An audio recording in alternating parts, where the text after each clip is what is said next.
Hey everybody, Brandon here, Aquatek Water Conditioning. Welcome to our 4th annual pond water treatment seminar. Obviously we changed things up a little bit this year. Obviously we've always used to have it in our shop. With everything going on nowadays, obviously we had to cancel that section of it, so we thought of bringing it here to you Facebook Live and on Instagram. We're going to take you through the step-by-step program like we always did in the past. For our new customers, obviously what we're going to talk to you about is how to take care of a safe, healthy pond. That way, everybody likes a nice looking pond. So hopefully this give you some good information on how to take care of it and treatment programs to address any kind of problem you may have. I'm going to turn over to Jeremy here. He's the expert here at Pond Champs and Sanco. If you have any questions, feel free to type them into the comments. We'll try to get to as many as we can. If we don't get to all your questions, we'll try to answer those here in the next day or two, either by email or giving you a call. So hope everybody enjoys the seminar, and thank you. Yes, and yeah, it's a little different. We don't have you guys heckling us, at least not live, so that's nice. But we're just kidding. But we do have a lot to go over today, so I'm going to try to move a little bit more rapidly through parts of it. And basically, there's three different basic ideas I want you to take home today. The first one being, there are some things that you can do to help make your pond kind of preventative services. And those are your biologicals and your colorants, okay? And then you have the things that you have to do to kind of take care of the problem that's there. So it's an active treatment. And those are your control substances, things like chemicals, things that you can use to actually kill and improve things as far as the water quality. And then, uh-oh, are we on? We're going to just put this mic on you and Good. pause. We're going to try to make this, I don't have the actual. oh man. It's not quite loud enough. How about you just come up a little closer? Come up a We'll little do that. There we Okay. go. That a little better? We haven't done very many of these, so it's, bear with us as we kind of adjust. Let me grab my notes. That'd be good. Yeah, these are your questions that you sent in. The questions that were sent in early, I've got them right here, so I'm going to try to answer those as we go through. So if you got those questions in early, I'm going to try to answer or address those as we go through the presentation. But like I said, the first thing I want to go through are things that prevent problems, and then we're going to go through things that kind of solve problems, and then finally at the end, how to maybe make your pond a little healthier by adding biologicals, by adding equipment, things like that that will help make the conditions in your pond favorable for a good clean pond. So beginning with the first two things on the table back there, we have Natural Pond Cleaner and we have Crystal Blue. Those are two products that we recommend as actual things that you can prevent problems from occurring. The biggest thing about preventing growth is to block that sunlight, and by adding dyes to the water you can actually shade the water, and by shading the water you're going to help decrease the growth of weeds and algae in particular. So getting that blue or black or ocean color into the water is very important. We try to recommend getting that in as early as possible, okay? A lot of people will actually put that on the ice, let it fall through the ice and into the water column and get it really blued up even as early as February. So it's always a good time to get some color in there. You can also prevent a lot of problems by adding our Natural Pond Cleaner, which is a Bacillus bacteria spores that help to break down debris, organic matter, things like that that are in the pond's water column. So they also help break down the muck issues in the pond. So if you use plenty of the Natural Pond Cleaner, you're going to get a good effect of reducing nutrient load in the pond, which again takes up the nutrients that the algae and weeds will use to grow. So those are two products that you can actually use to help prevent problems from occurring. And of course there's issues with the two products as far as applying them. A lot of people ask me about this. They say, how do you apply the blue? The blue is poured in from the side of the pond. You want to choose the windward side, okay? So don't go to the side where the wind's blowing at you. You go to the side where the wind is blowing against you and against the pond. So you take it and gently just pour that into that water, and it will sink. Okay, especially we had one of these questions. Can you put blue in when the water's cold? Yes, you can, but that blue is going to sink into the water. Okay, it's not going to spread across the surface like it will when the water's warm. Just so you know. Now, it's going to still be there, but you're not going to see it in the water column as quickly. It will eventually come back up into it, start stirring up as the pond begins to do what's called a spring turnover. Now, if you got an aeration system and you're running that all winter long, the bubbles and the bubbler effect and the churning effect from that is going to mix up that color a lot quicker. So just a couple of little side notes on applying the blue. Natural Pond Cleaner is a product that basically you pour in as well, and you can actually pour that wherever you want to. So let's say that you have a beach area in your pond. And most people really like a nice clean beach area. When you walk in, you're not going to sink into muck. If you pour the Natural Pond Cleaner right over that beach area, that will help break some of that muck down, release it, and get it to actually go out deeper into the pond so it's not underfoot. So basically, you got to remember, muck is not much organic matter. It's a lot of water to it. Up to 85% of muck is water. So what you're trying to do is digest that 15%, break it down, and release the rest into water. So those are a couple products that you can use, and that's why I like to start with those, because right now you should be putting blue and you should be putting Natural Pond Cleaner into the ponds to get them prepped for the season. We've had a very cool spring, so that's kind of a lucky thing because you're not too far behind the 8 ball as far as getting control of things.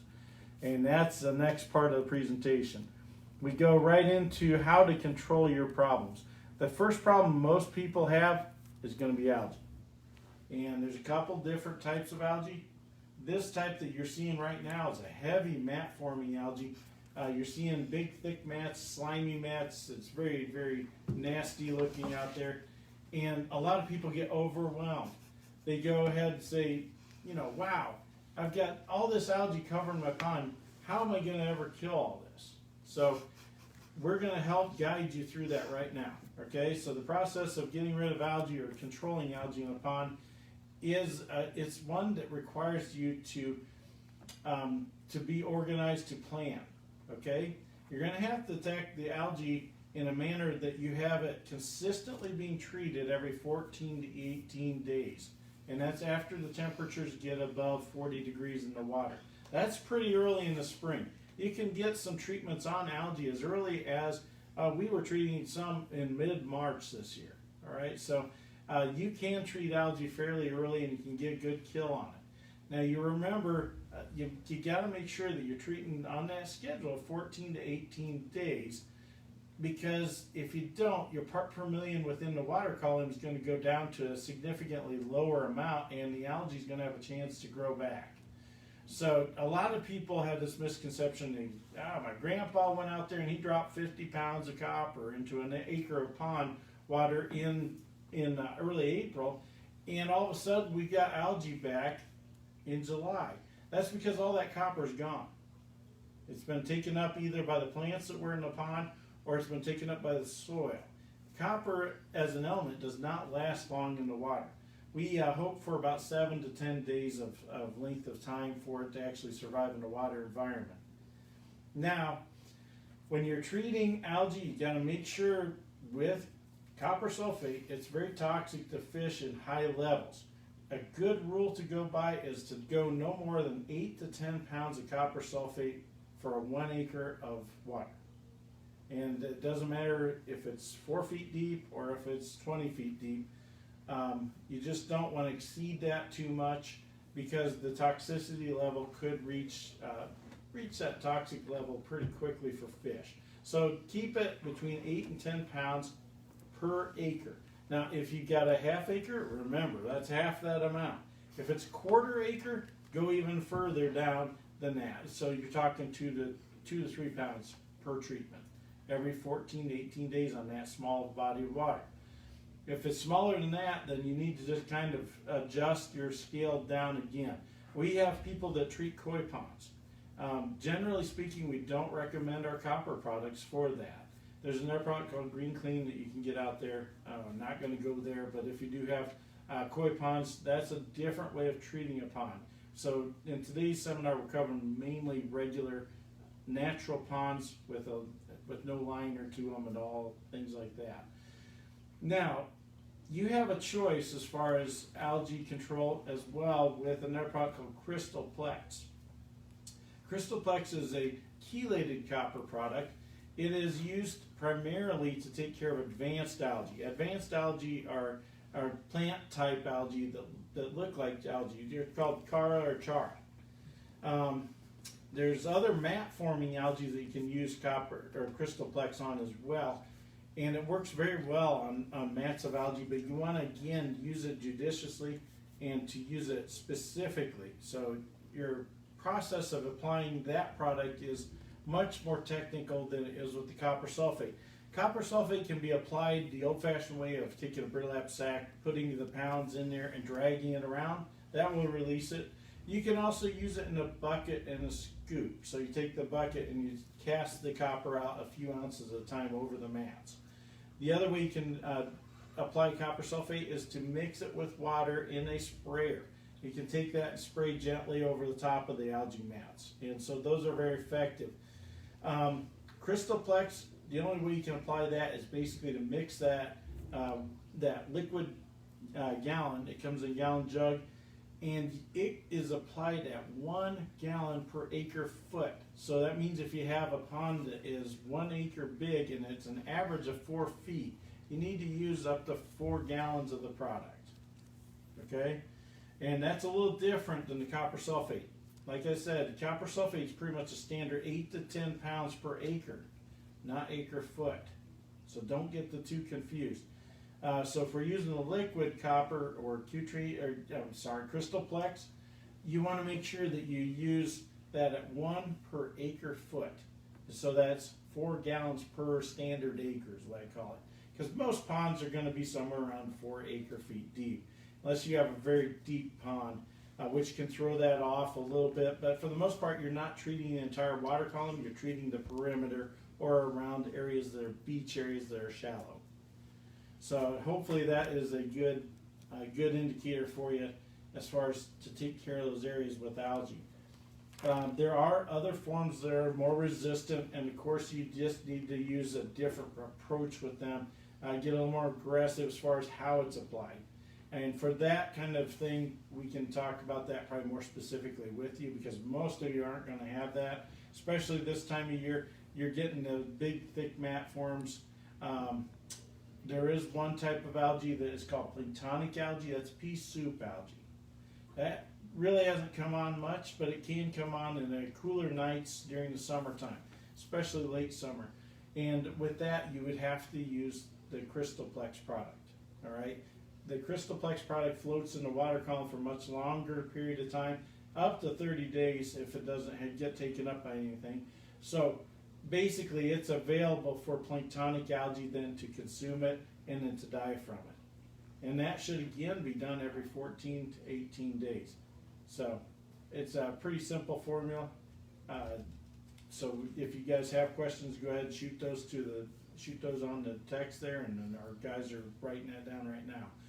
But hopefully that took care of the basic algae control methods. Again, you've got two different types of products. You got copper sulfate and you got Crystal Plex.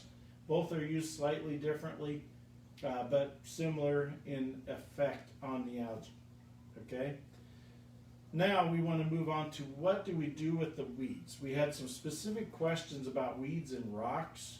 There was weeds in spaces like beach areas, things like that. And this is going to lead us into two products. We got two products available for weeds. One is a type of product that is tailored for mainly shore type vegetation, and one is for mainly submerged type vegetation. Okay? So you got a couple different kinds of weeds, and we have to have 2 or 3 different products there that will work on these two areas. The first one we're going to deal with are those shoreline ones. All right, cattails, we got spike brush, we got bulrush, we got grasses, we got dandelions growing in the rocks. So how do we take care of that? Well, we recommend a product called Catplex. Catplex is a product that is a glyphosate, that is aquatic approved glyphosate, does not have a surfactant to it. And just as a side note, This is a much different product than say Roundup. Roundup does have a surfactant in it, and there's some issues with that as far as with fish, and there's some suspicion that it has some effects on humans. Our product, Catplex, does not have that product in it. You can add our Plexmate, which is an Aquatek approved surfactant, and that's fine. That will help make it stick or adhere to the leaves better, penetrate those leaves, get into the root system of the plant, and kill it from the root up. So that is called a systemic type control of these weeds. So Catplex is what we would recommend for almost any vegetation that's growing up in your stones. A couple things out there that are resistant to that. We have a plant called mare's tail. Looks like a reed that is got segments to it, and its scientific name is Equisetum. And that type of plant you can actually use our underwater spray on at a different rate, and I'll address that once we get through the tsunami section, which is our underwater section. So if you guys have questions about shoreline weeds, cattails, things like that, this would be a good time for you to shoot those questions to us, and we'll get those addressed at the end. But one thing with cattails you should know also is we do not get much success in treating cattails this time of year, and a lot of people get so frustrated with that. Why can't I seem to kill my cattails? The reason is because cattails have enormous root systems. Their tuber under the water is about the size of football thickness, and what it's doing is putting everything out of that root system into the leaf and stem growth. So at this point, what it's doing is everything's moving up from the plant's root to the plant's leaf. What you're doing is applying a product to the leaf, hoping that it will go down into the root to kill it. It's not going to do that because it's right now growing up. So later on, you're going to get to the point where the plant is fully grown and it begins to photosynthesize, drawing the sunlight down from the leaf and into the root. When that happens, that's when glyphosate will work the best. It'll be taken right down to the root system, and it will begin to kill it at the root and going from the root up. So that's why you're not having a lot of success right now with cattails. We aren't either. We professionally treat right now. We still treat, but it's not going to damage the cattail much at this time of year. And that's the reason for it, is because there's so much growth coming from the root going up into the leaf and not from the leaf going to the root. Okay? I hope that clarified and maybe a couple questions out there. Now, we get to the hard part.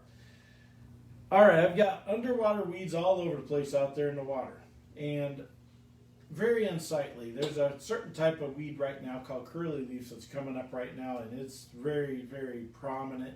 It comes up and it starts to blanket the surface of the water, and you're in a panic. You're saying, oh no, this water just looks awful. There's all kinds of weeds on my water, and what am I going to do? A lot of people refer to it as seaweed, all right? It looks kind of like a crinkly, narrow-leafed lettuce that floats right on the surface of the water. There are many different weeds out there that can be controlled with Tsunami DQ, and that is a product that we carry.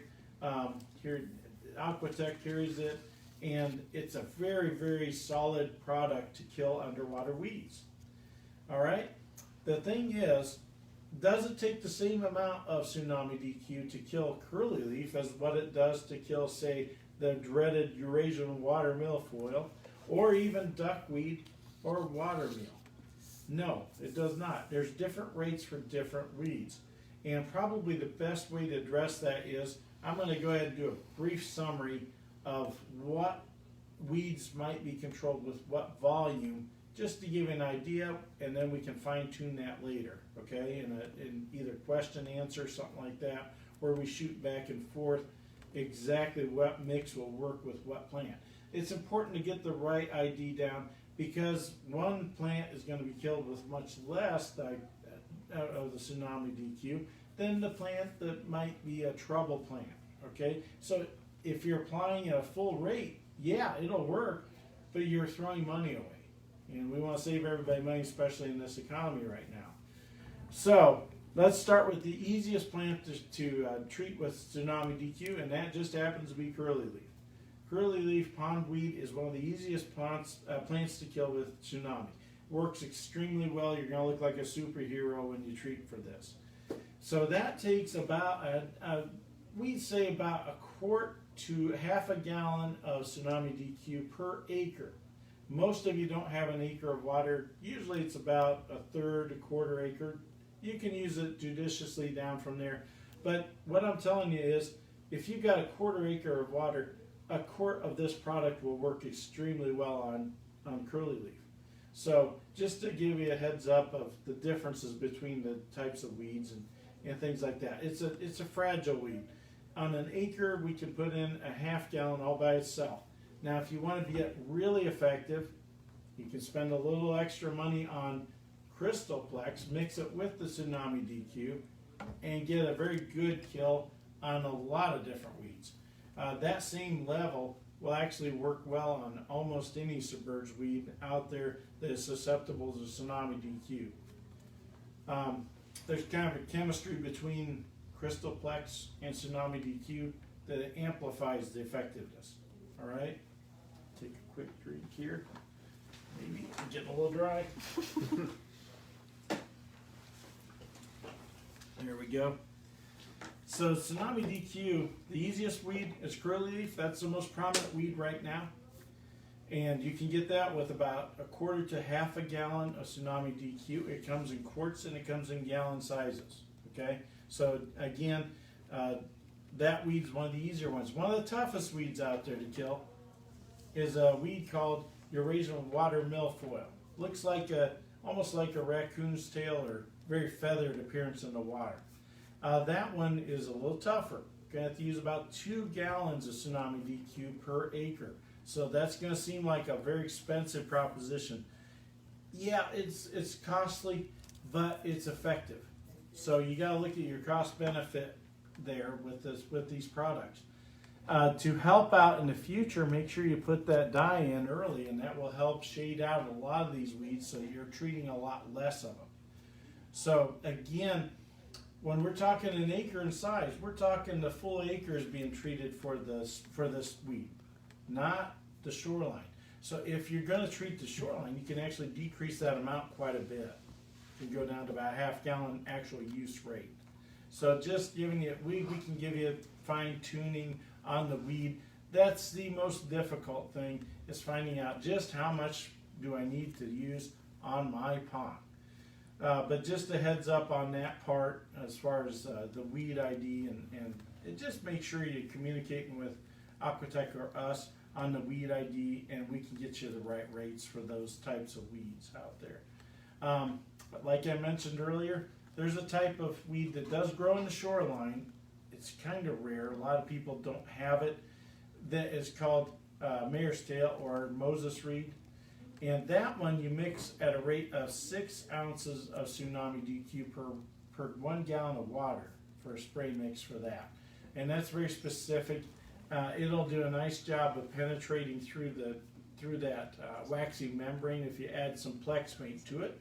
Plexmate adds on about, I'd say an ounce or so per gallon.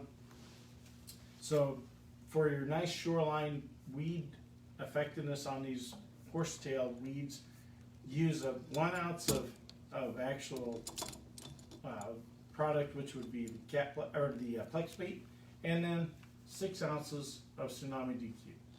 So that'll take care of that particular issue if you have it. Now, duckweed and watermeal, a little different. A lot of people think that duckweed and watermeal are covering their pond. It looks like it, but when the wind blows, all of a sudden, most of it's on one side. So if you can get it to blow over to one side, you want to treat it. We actually can get control of watermeal and duckweed with consistent treatments about a week to 2 weeks apart, 7 days to 14 days. And you utilize Tsunami DQ in about a quart to a half gallon per acre. Now that's if it's not completely covered. If it's blown over to a corner and you can contain it there, do that for every 7 days for 3 times in a row, and you will get really good control on those. The biggest caveat is it cannot rain for 24 hours after you apply. All right? Rain will wash that off, the duckweed and watermeal, and then makes the product just has no effect at all. So it's just really important with duckweed and watermeal. That's very specific. Again, we can give you specific instructions later on that. One issue that we get to at the end of the weed part is, once I've killed the weeds, what happens? Well, when you kill weeds, it can release a lot of nutrients into the water column, and that could lead to an algae bloom. So I do want to alert you to that. So you should be treating for algae every 14 to 18 days already, correct? So you've already been given that basic routine, so to speak. So just incorporate or expect that there's going to be an algae bloom after you kill a large amount of weeds. Now, will there be a fish kill if I kill a lot of weeds? It could be. So use your weed herbicides with caution. I would, and it's not the herbicides that are going to kill the fish. We could put a lot of tsunami in there, or we could put a lot of catplex in there. It's not going to kill the fish. What kills the fish is when the weeds die, they stop producing oxygen, but they also take up oxygen to break down. So that's what will cause the fish kill. So in order to caution you, right now with temperatures the way they are is fine. Cold water is very oxygen friendly. Warm water is not. So if you kill weeds right now when the water is a little cooler, but you still have to be around 60 degrees, then you're going to get a good kill, but not worry about the fish so much. Now, that water starts to get up 75, 80 degrees, and you start to kill a large volume of weeds, that could lead to a fish kill.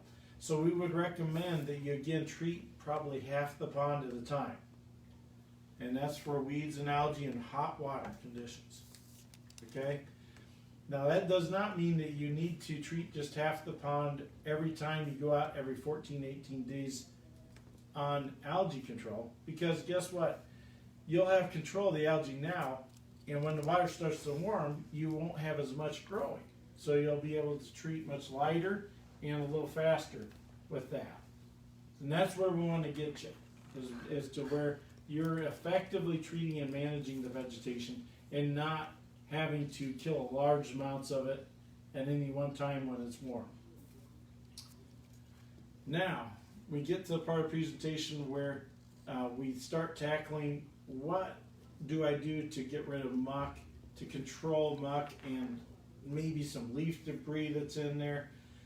Maybe there's organic matter, there's goose droppings, there's all kinds of stuff in my water, and I want it to be cleaner. This comes hand in hand with people that also have high turbidity in the water. Okay? If your water's cloudy or murky, there's a reason for that. A lot of questions came in, and they asked or were concerned about the murkiness of the water. And we find that a lot of those people that have murky water, the pond is usually less than 5 years old. Like anything, it takes a while for a pond to, until a pond matures, it will be cloudy. It will be murky. That's just the nature of it. The water is very fresh in there. The pond bottom is very clay-like, and so it's going to get stirred up. It's going to be murky, so to speak. And a lot of people are very impatient with that process of maturation of the pond.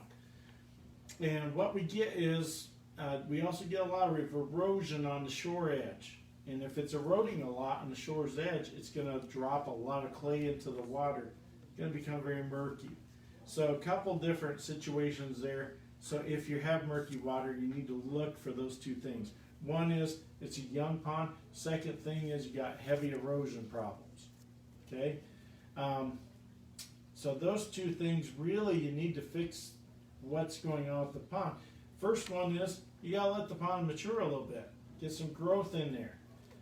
Does not mean that you need to have remember, these are ponds, they're not pools.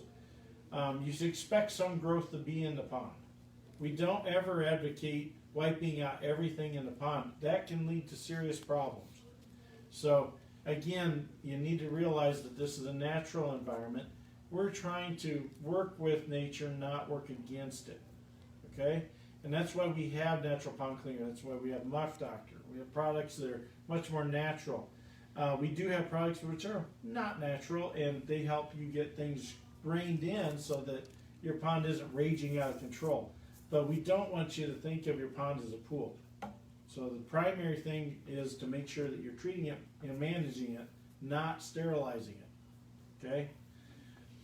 So one of the things is, of course, this murkiness. And murkiness is something you're probably going to want to tolerate rather than try to solve.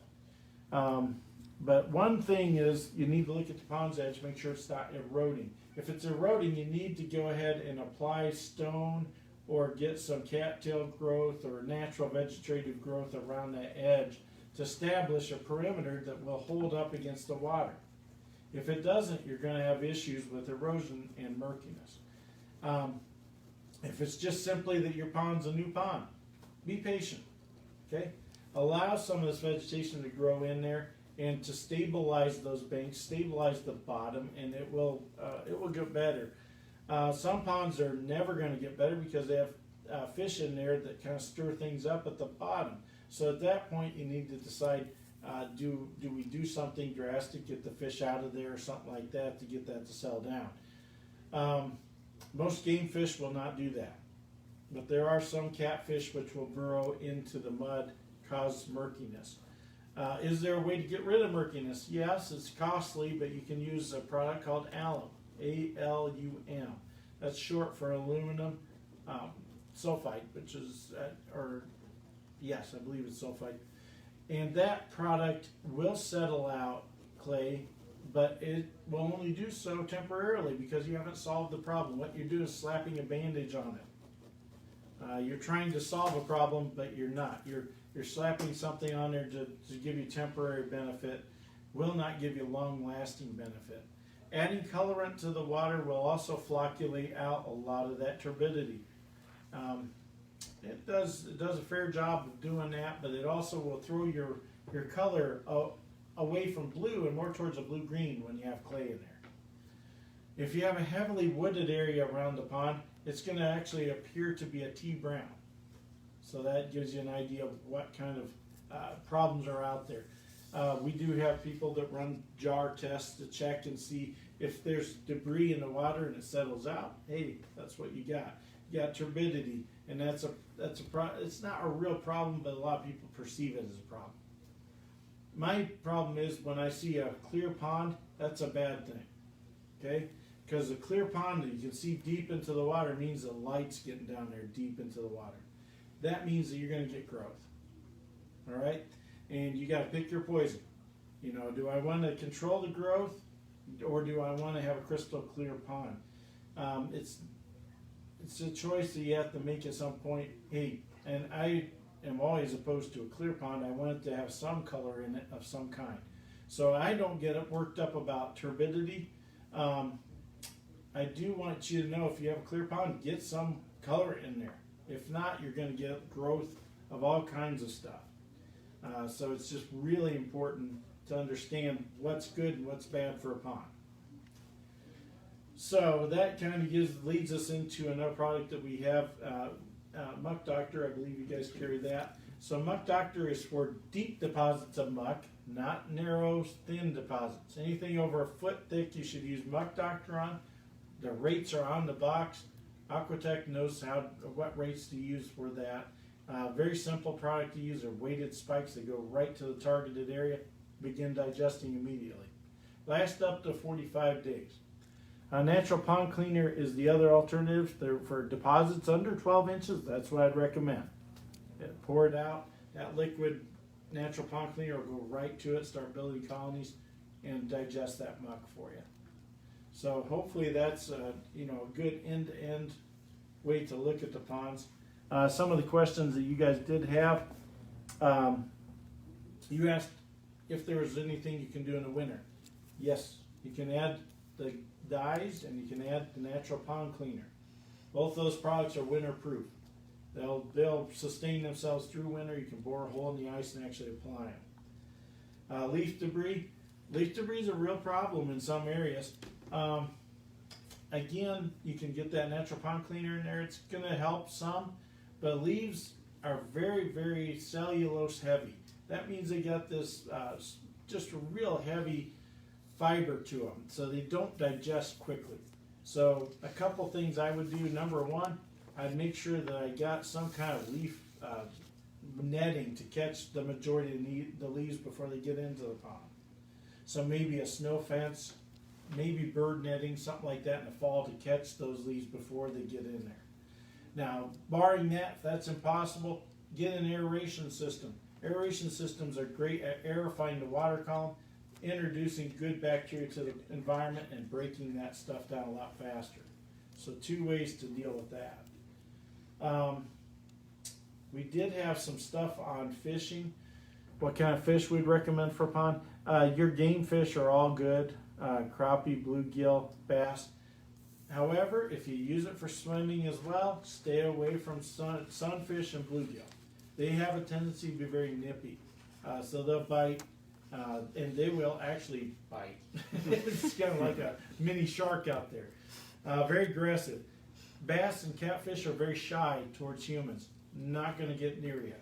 Okay? Now, other people will ask about white armour or grass carp. They're effective against some weeds. Talk to us before you buy them. Okay? Because it's very, they're very finicky about what they can eat. And oftentimes people will buy a new pond, put a new pond in, and they'll put grass carp in there. And that's not good for the carp.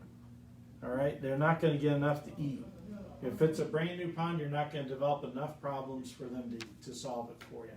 So let us talk to you about that. Talk to DNR about it. They have great resources there too for grass carp.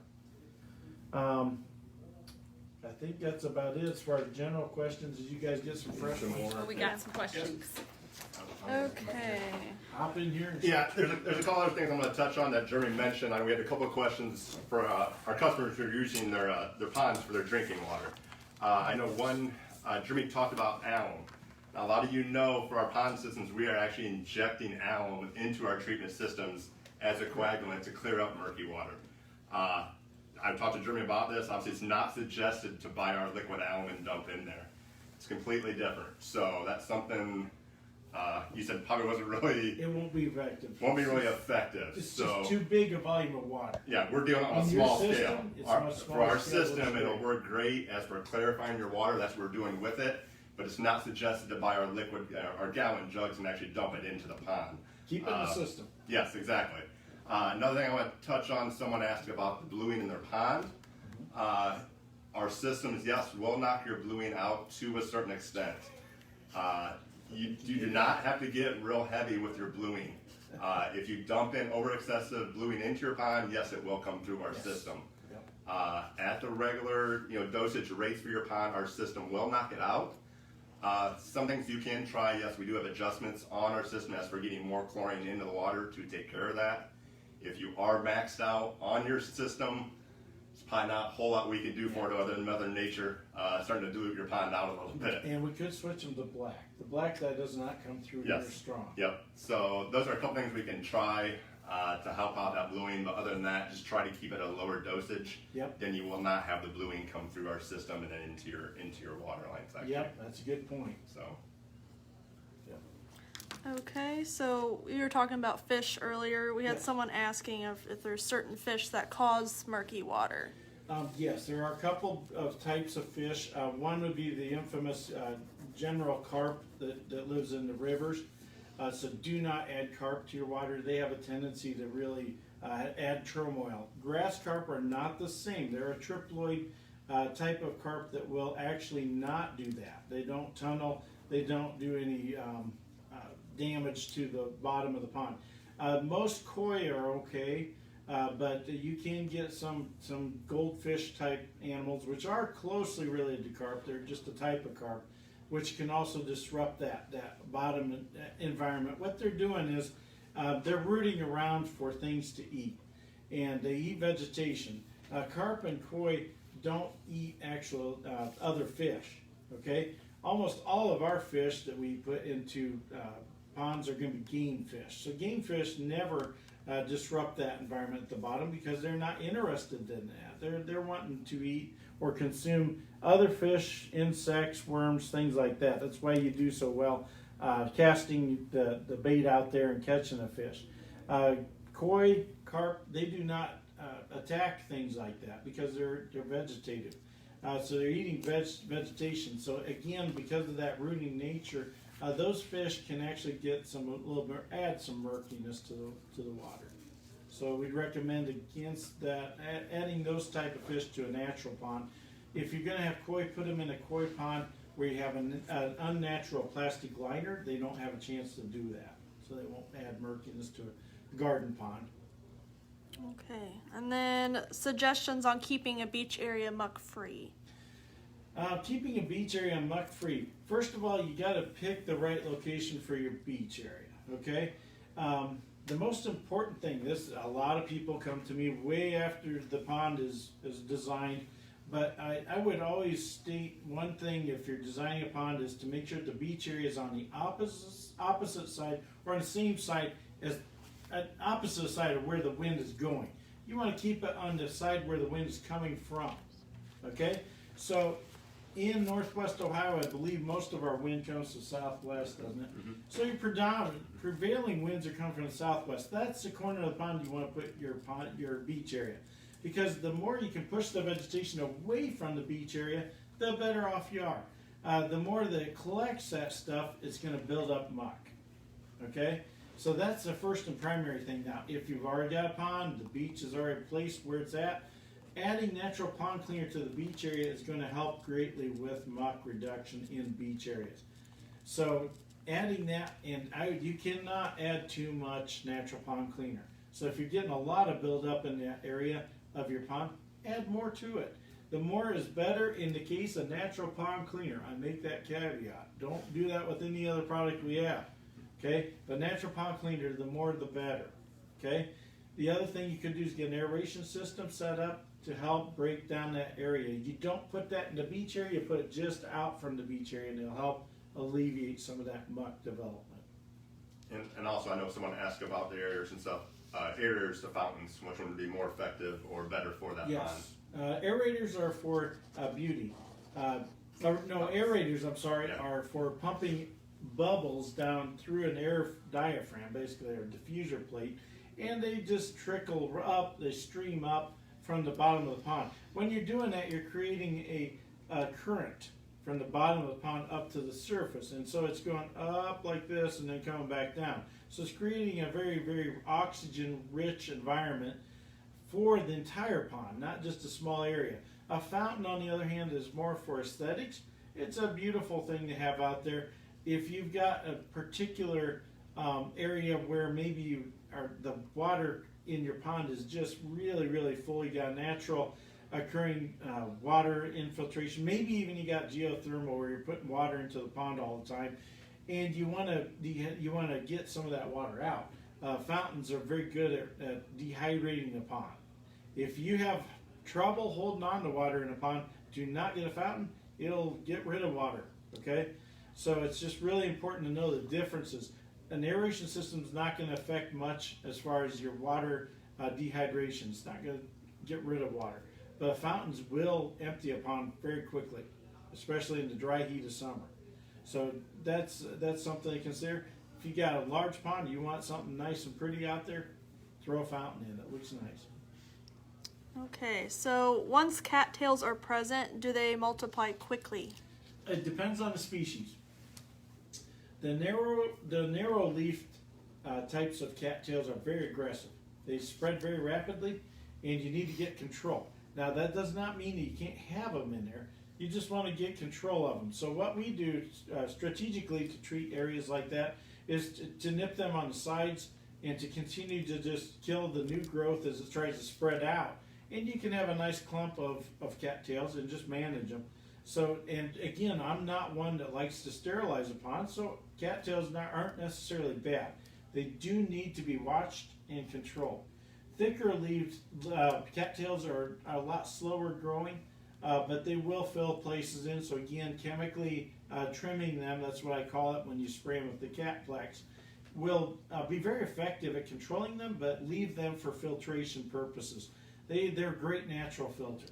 Especially if you got a runoff area from a field, or if you got a runoff area from a ditch, those can really catch a lot of debris nutrient load, things like that from those areas and protect your pond. So it's what a wetlands will do for lakes. You have wetlands near a lake, they catch and release the water slowly, and they actually filter it. So that's a great question. Okay, I think this one came from Instagram, but what fish should you feed the bass if not bluegill? Okay. And any fish that eat algae? All right, there are fish that will eat algae. Unfortunately, all of them are tropical, so they will not survive the winter. So I mean, you could put them in there for the summer. They may eat some algae, and koi will eat some algae as well. All your vegetative type fish will eat that, but algae grows so rapidly that algae eaters, and you'll see this in aquariums, when you put an algae eater in there, you oftentimes still have to treat to some extent to get rid of the algae completely. Otherwise, all the stones and rocks inside the aquarium will get algae. Unless you're doing a lot of water transfer out to get the nutrient load down, algae will grow. So in a pond, putting algae eaters in there is probably not very feasible for us in this environment. But other fish for bass to feed on, there's minnows and rosies, or what they're called. There's fish that you can put in there, and they don't breed well unless you have some structured plants in there. If you provide cover for them, they will breed and continue to feed your bass. So. Okay, another question. When would you recommend using pond dyes to avoid having weeds and other growth? We'd like to encourage people to put pond dyes in as early as possible. It's not too late yet, but get those dyes in there to start blocking that light. Again, it's like putting a box over a plant, in effect. If you put a potted plant out there and you put a box over it, it will starve. So putting the dyes in there and trying to keep it, you don't have to be ridiculously heavy. Just getting some in there will do a lot of good. Okay? Okay, so with a new pond, how soon would you have to treat or clean muck? That's a good question. That depends a lot on how much growth you're getting, or how many leaves are getting into the pond, or even how much, let's say, any kind of draining would come in there as far as sludge, things like that would get into the pond. But generally speaking, a new pond's not going to develop muck very quickly. All right? So I would not be concerned, especially if you've got very turbid conditions. That means there's no muck in there at all. The more turbidity means the newer the pond is. It's got a lot of clay to it. And again, that's part of the natural cycling. When you begin to get muck build up at the bottom is actually when you start to see clear water. So if you're starting to see clear water, you probably have muck. And again, muck is not necessarily bad in its place. So you can control the muck wherever you have deposits of muck. Again, there's good and bad with muck as well. So. Okay, and then recommendations on what to use for thistles on rocks around the pond. Is that Canadian thistle? I don't know. Yeah, some kind of thistle. Just a thistle. I'll tell you what, thistles have a very hairy surface area on their leaves. So what you want to do is you want to use glyphosate product, and you want to make sure that you add surfactant to it. We have Plexmate, which is an excellent product for getting that to actually adhere to the little tiny hairs on the leaf, and they drip right down onto the leaf surface. They draw right down onto the leaf surface, then it's drawn into the leaf, and you'll get a tremendous kill on thistle. Works extremely well. So again, Catplex combined with Plexmate.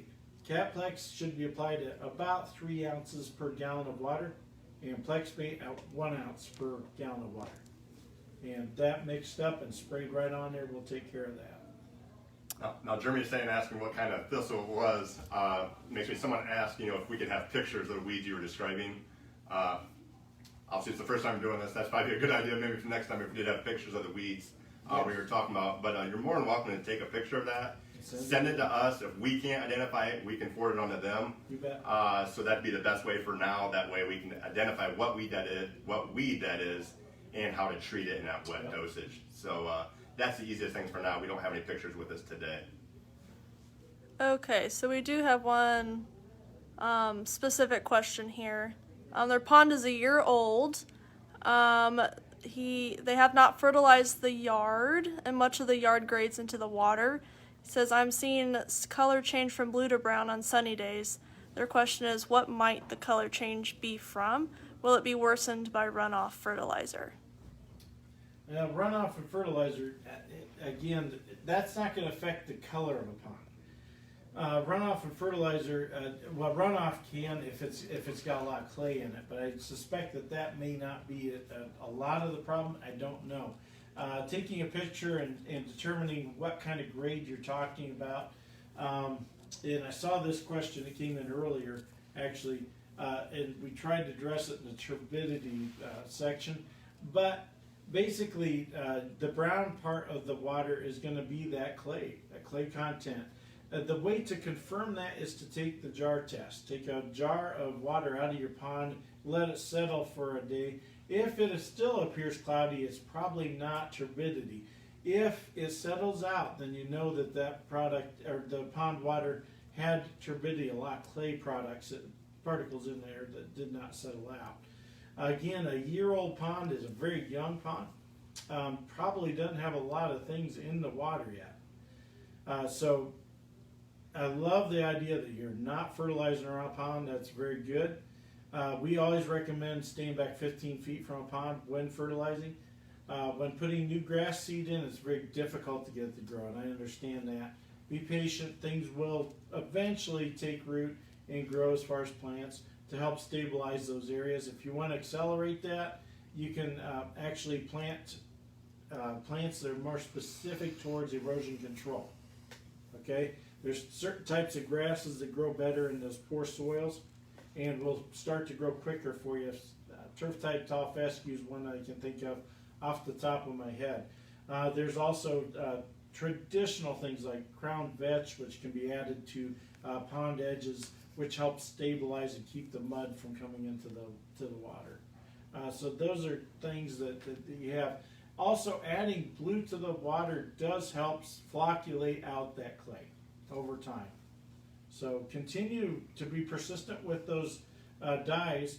If you're using it for water source, again, you cannot use too much of it. And so you just want to use your best judgment on making sure you add some dye. That turbidity, though, will settle over time. And I just urge you to be patient.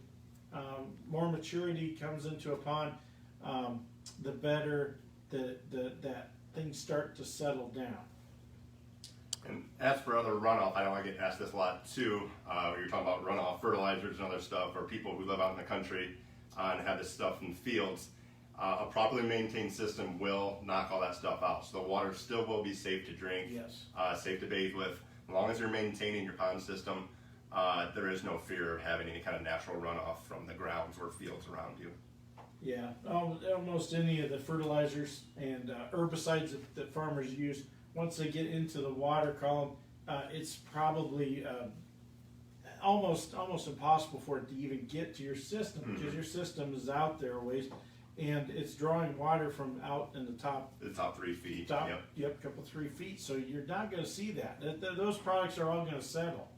Once they get into a pond, they have weight, so they're going to be weighted, and they'll actually bind to the clay particles and sink to the bottom of the pond. Almost all farm chemicals do that. So I would not worry too much about drinking the water. Yeah, and your system is designed It's going to filter remove all that. Correct. So. Okay, so is there a certain depth of water that Tsunami can treat consistently for a lakefront for the submerged weeds? Yes, you can use Tsunami for any depth if you want to, because again, Tsunami is similar to those fertilizers in that it's heavier than water. So as soon as you place the Tsunami in the water, it begins to descend. Now, I would caution you on a lake frontage is, first of all, it's under DNR control more than likely, so you need to look at your DNR rules. Indiana is different from Ohio. So again, review those before applying any of these products. Always apply the products at the label rates. But the key is to apply them on a day that is very still. Okay? So if you're targeting depth and you want to get the product to sink, you want to apply it over the surface on a still day, and it will just drop straight down. Okay, it'll do a good job of killing things straight down. But again, you got to be careful about how you apply, and make sure that you check with the DNR for all lake frontage treatments. Okay. Okay, another question. Do you need something as far as lily flowers for a new pond? So I think what they're asking is, do you need something, some sort of plant around the pond to help with like runoff and stuff? You bet. I'm very favorable towards certain plants. Water lilies are not one of my favorite because they have a tendency to reproduce so quickly, and they can overcome a pond as far as it just becomes very, very obnoxious. They just go everywhere and they spread quickly, and they're hard to control. All right, we want to have easy plants to control when you put them into a pond environment. A couple of things that I would recommend. I still like cattails. I know a lot of people have issues with cattails. Great filtration device, easy to control. The second thing is pickerel weed, a great native plant that you can put in there that spreads and is easy to control. Both of those provide great stability to the shoreline and are very pretty to look at. They flower well. There's some others out there. I would probably look at some. There's some sources of places like that. Heartland Nurseries, I think, is a place that sells native vegetation that is great for edges. Basically, they sell perennials. They grow along edges of lakes, ponds, places like that that are specifically for that, to keep erosion to a minimum, provide you with something nice to look at, and to provide great cover for fish and wildlife that come and utilize the pond. Okay. Is a pH level a big concern with ponds? Generally, no. Water use, it's not going to affect your water as far as that system is, again, going to set your pH for you. It's going to get that as neutral as possible. Most pond water in this part of the country, and that's northwest Ohio, northeast Indiana, we're in a high clay content area. Again, that turbidity tells you that. If it's high in clay, your pH is not going to be low. It's going to be probably high. Generally speaking, as a pond ages, it will drop in pH, and most pond water around here is actually somewhere between 6.5 and 8 in the pH. It's rare to see it at 6.5. That would be if you have pine trees or oak trees around it where that needles or oak leaves are getting in there to drop that pH. Very rare around here. I wouldn't be concerned about low pH. High pH could be a concern if it's just excessively high, but I haven't seen a lot of excessively high pH around here either. It tends to be stabilized. New ponds, though, will have a naturally high pH because of the clay content. Yeah, pH normally isn't any kind of issue in Northwest Ohio. Even for the wells, some people use wells to pump into their pond. Most of the wells are in between 6.5 to 8.5, so not much of a pH problem. Pond, well, any kind of water around us, do we have any kind of pH level? And if you go to lakes, even more so. It's just much more neutral. Yeah, no, not an issue. Okay, so we have a new pond owner who is dealing with algae. They're asking if when cleaning algae from the bottom, is that releasing more nutrients to make more algae grow? So if we're cleaning it, does that mean we're killing it or are we removing it? Yeah, I'm not sure if they're raking it out or if they're killing it. So we'll answer both ways, okay? If you're actually raking the algae out of the pond, then of course it's not going to release anything into the pond. You're removing that, and it's not going to become future food for anything in the future. However, it can stimulate the growth of the algae.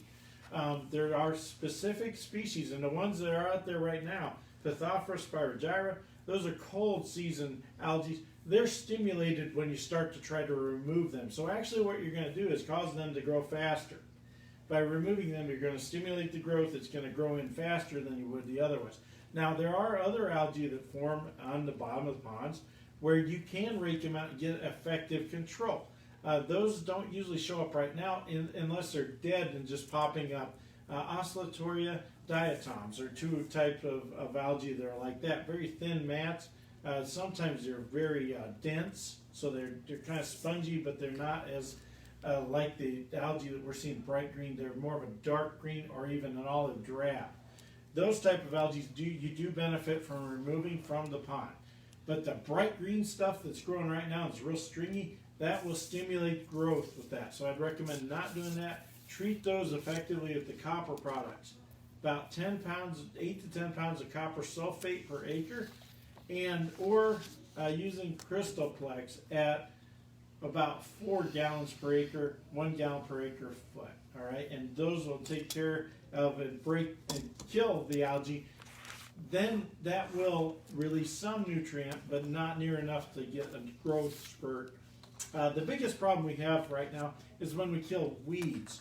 When we kill weeds, it releases a lot of nitrates. Nitrates are what the algae love to grow on. And so therefore they have a tendency to take off when weeds die. When algae dies, it doesn't release near as much product for things to grow.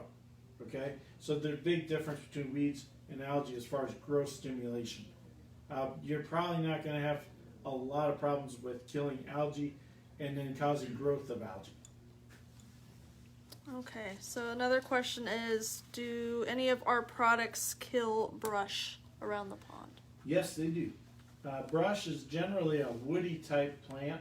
Most woody type plants are susceptible to glyphosate, so the Catplex product will work well. It's something you have to be careful of when you're applying around a pond, and you want to keep a willow tree. Okay, if you got a willow tree out there and it's a young one and it's sitting right next to the pond, you start spraying cattails and it drifts up and gets on that willow, it can kill that willow tree.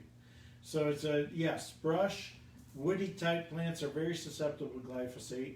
And then I would recommend the glyphosate product if you're going to do that. The Catplex, again at 3 ounces per gallon of water, and 1 ounce of surfactant or Plexmate with that to make it much more effective. Most of your woody plants will suffer from that pretty good. And then of course removing it, it's not too hard to do if they're small. Removing a tree, that's a little more difficult. So rather than the normal question here, how would you get rid of bluegill? They also have largemouth bass and catfish. You can actually fish them out. Bluegill are very aggressive. They're very aggressive at finding your worms, their fish hooks. They'll be even aggressive enough to bite a bare hook. So getting them fished out is the best way to do it. Find some Amish family, they'll come and fish you out. And not a problem. Got plenty of neighbors around that would go help you out in a heartbeat. So yeah, bluegill are pretty easy to fish out. That's the way I would do it rather than shocking them or using a fish toxin to kill them off. And you're going to just damage other fish out there. You don't want to do that. I'd just fish them out. You will get ahead of their growth curve really quickly if you're starting to fish bluegill out. Bass will start to eat their eggs, eat the young, and then you get double whammy. Okay, do you have to worry about planting trees near ponds? Oop, lost it. Will the roots cause ponds to leak? Yes, they do. They can. Willows especially are pretty invasive. If you plant a willow tree near a pond and it's on the side where the dam is, trying to hold the water back, those roots will actually allow seepage to occur. They will take water out of the pond as well. And what I would recommend is you plant trees, but plant them back from the pond and don't plant willows. Okay? I know willows look great around the pond, but willows drop a lot of debris into a pond as well. So I would select a different species of tree. There's many different trees that will work well around the pond, but again, keep some distance. Do not plant trees on the southwest side of the pond where the prevailing winds come, because what's that going to do? Dump a bunch of leaves in your pond. It's also going to block the wind during the summertime when we need that wind to be going across the water. Because some weeds will thrive when you have stagnation. And stagnant water will invite duckweed and watermeal. Two weeds that are kind of difficult to control. So I'd recommend if you plant trees, plant them on the opposite side of the wind. And stick with something like a river birch, a sycamore tulip tree, something like that that's a lot less invasive than a willow. Okay? Any insight on that? No, not one.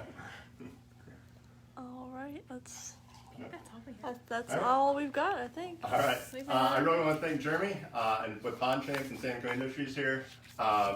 All those products he did mention, we do keep in our store. You can get them from us. As of today, we are doing an online store too. If you visit our website, you can order those online, and you can either pick them up at the store, or we can have them delivered if you're in our delivery area. So hopefully everybody learned a lot today. We are going to repost this later on our website and hopefully the YouTube channel. So if you missed anything, or if you want to go back and just brush up, you're more than welcome to do that. If we did not get to any of your questions, still send them in. We'll try to reach back out to you and get those answered. If we can't, we can always forward them on over here. Send in those pictures, like I said, of the weed or the type of water you have, and we'll try to identify it for you and help you out that way. Yeah. And make sure when you're doing the weeds, get a nice close-up. It's always best to take the weed and place it in your palm of your hand. Take a good close-up shot of that, because we have to identify that weed based on what that leaf structure is, the length of the leaf, how it's on there as far as is it opposite or alternate, and if it's whirled or anything like that. We cannot see that when you just snap a shot of the pond. So get that weed in your palm of your hand and take a picture, okay? Just a side note. No. Whatever helps you better. So, other than that, that's all we have for you today. I hope everybody enjoyed it, and see you soon. Thank you. You bet.